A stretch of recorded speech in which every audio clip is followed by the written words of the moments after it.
మన కష్టాలు ఒక కష్టాలేనా? కష్టాలు కష్టాలు అని మనం తెగ బాధపడతాం. కానీ నిజానికి మనవి కష్టాలంటారా? ఇంద్రుడంతటి వాడు శాపం తట్టుకోలేక వెళ్ళి తామరతోడులో దాక్కున్నాడు. సహుషుడు శాపం వలన తొండగా మారిపోయాడు. సత్యహరిశ్చంద్రుడు అమ్ముడు పోయి కాటికాపరిగా ఉండలేదా?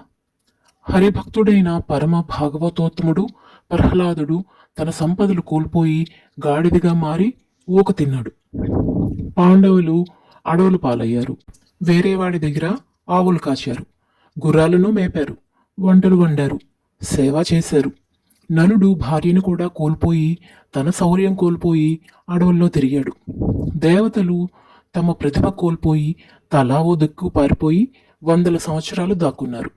రాముడంతటి వాడే భార్యతో అడవుల్లో కాలం గడపవలసి వచ్చింది. శ్రీకృష్ణుడు చిన్ననాటి నుండే తన మీద జరిగే దాడులు ఎదుర్కొంటూనే ఉన్నాడు. అనేక మంది రాక్షసులు, సైంధవుడు, జరాసంధుడు ఎందరో కృష్ణుడి మీదకి, అతడి రాజ్యం మీదకి మాటిమాటికి దాడులు చేశారు. చివరికి తన కొడుకుని తన కళ్ళ ముందే చంపితే చూస్తూ ఉండిపోయాడు. ఆయన భార్యల్ని దొంగలు ఎత్తుకెళ్లిపోయారు.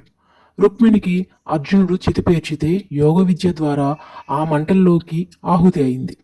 సత్యభామ ఒంటరిగా హిమాలయాలకు వెళ్ళి తపస్సు చేసి శరీరం వదిలింది.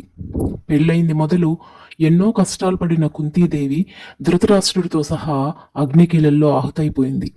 ఇంద్రుడి కొడుకు శాపం వలన కాకిగా మారిపోయాడు. అంతటి దేవతలు మహాత్ములే ఎన్నో కష్టాలు పడ్డారు. వీటి ముందు మనకి వచ్చే చిన్న చిన్ని కష్టాలు కూడా ఓ లెక్కంటారా? కానే కాదు. ప్రతిదీ కాలం నిర్ణయిస్తుంది. నీకు ఎప్పుడు ఏది దక్కాలో అది సమయం వచ్చినప్పుడు తప్పకుండా వస్తుంది. అది కష్టమైనా సుఖమైనా ఓపికతో ఉండాలి, ధైర్యంగా ఎదుర్కోవాలి, లక్ష్యాన్ని సాధించాలి.